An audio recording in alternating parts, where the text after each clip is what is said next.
Greetings. Our Frederick Riddle here with another issue of Christian News and Views.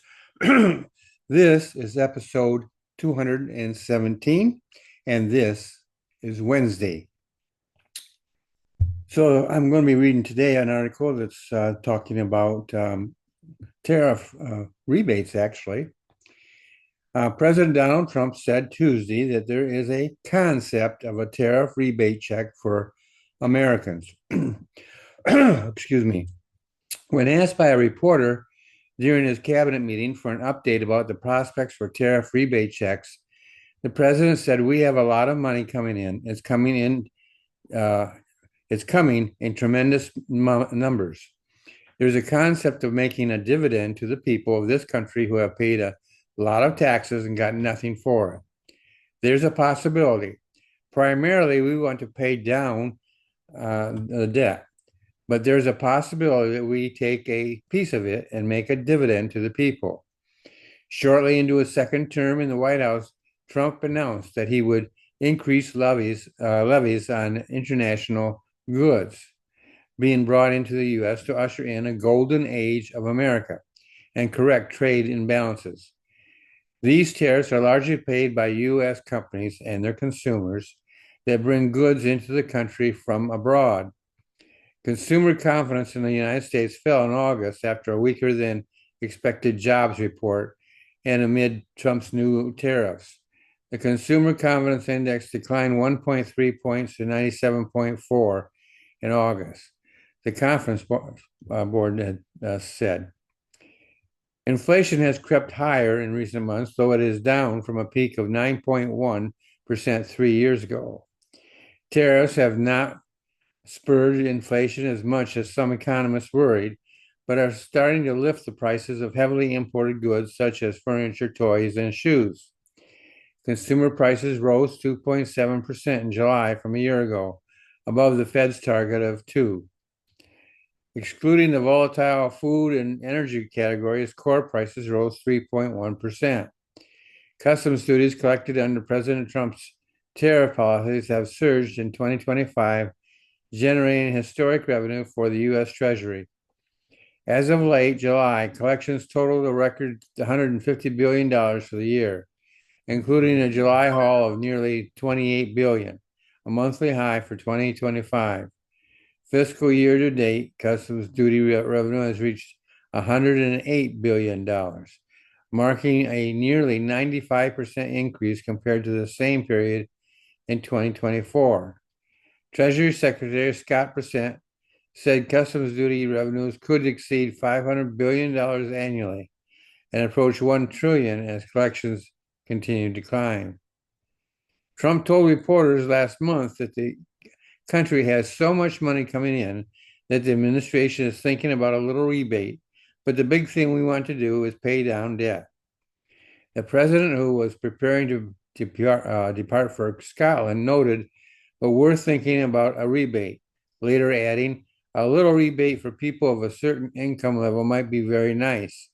Meanwhile, Senator Josh Hawley, a Republican from Missouri, has proposed using the revenue from tariffs to provide direct payments to millions of Americans.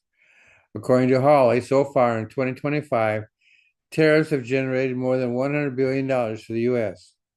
In late July, Hawley introduced the American Worker Rebate Act, a proposal that would channel revenue from tariffs into direct payments for Americans.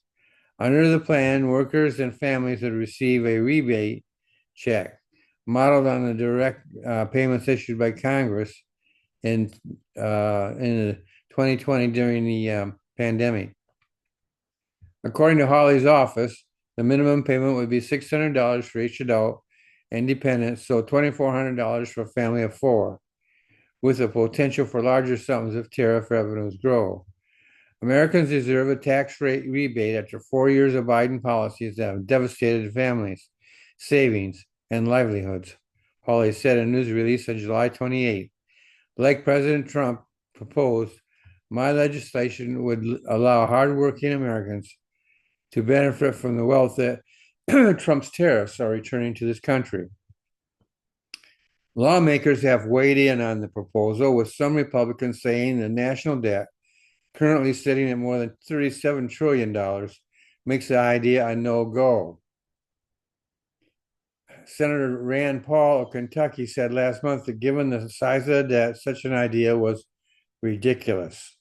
We're going to basically borrow money to send it to the American people. There is no rebate if there's no money, Paul said. I mean, it's the dumbest idea I've ever heard. This describing the idea as insane, Senator Bernie Moreno of Ohio cited that and said the move would be extraordinarily inflationary. Trump has not specified who would be eligible or the amount of the rebate. So here's my opinion, and before I get into the prepared opinion, you'll notice I'm not commenting on the consumer confidence and things of this nature. It depends on who they're talking to. If they're talking to liberals, of course, they're not going to be very confident. So you never know who they're talking to. Also, we live in an environment here today where the press is constantly depressing expectations. And so when you are having that come at you all the time, it is hard to be positive.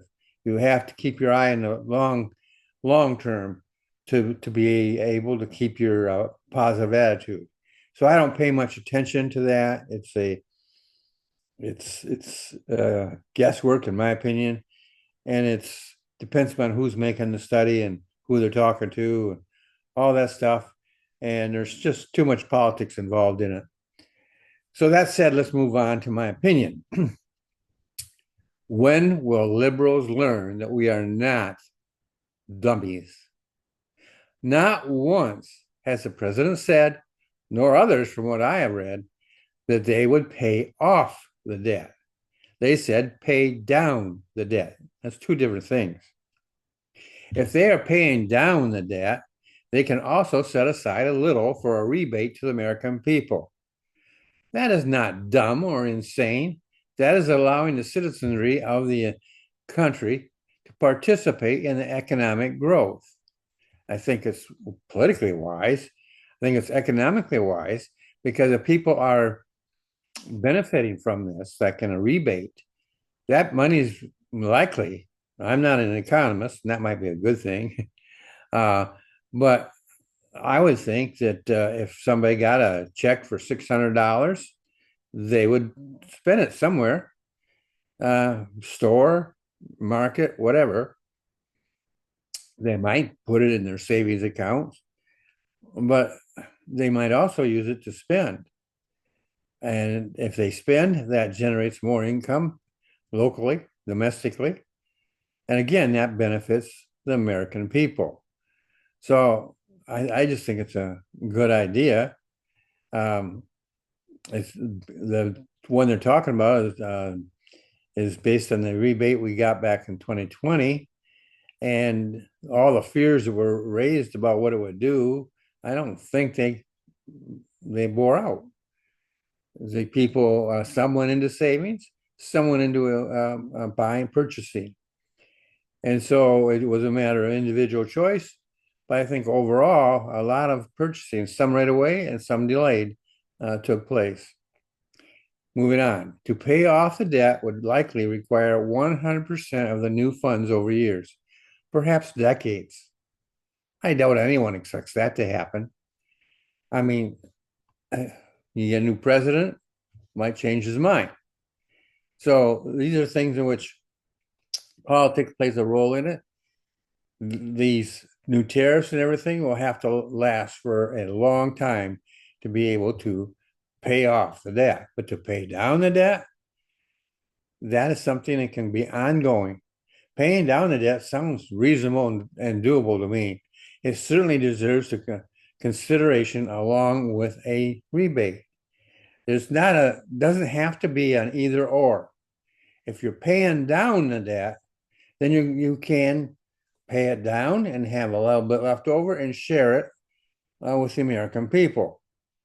If you're paying off the debt, then it's all got to go for that one thing.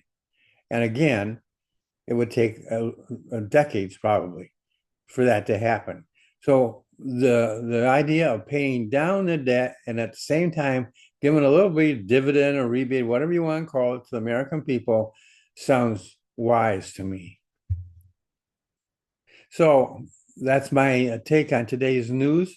Hope you've enjoyed it. If you have not subscribed to this channel yet, I encourage you to do so, because what I do here is I take the news, I read the news, and then I extract it and I will comment on it as a separate opinion. I don't do it like the newspapers. I may be reading newspaper accounts. I may be reading other accounts, but those accounts often and usually involve the personal bias of the reporter, their opinions, and so forth that gets meshed in, and it's very hard to separate fact from opinion. Well, I do it differently. I give you the fact, which includes their opinion, by the way, and I include that, but then I separate and focus in on what I feel are the necessary facts, and that's where I give my opinion. And if you enjoy that, if that gives you something to chew on, something to think about, something to work with, then I've done my job. At least in my opinion, I have. But basically, what I'm trying to do is inform you, encourage you, and inspire you. It's up to you to decide whether I've accomplished any or all of that. Well, that's it for today. I hope you have a great day, and I will see you in the next episode.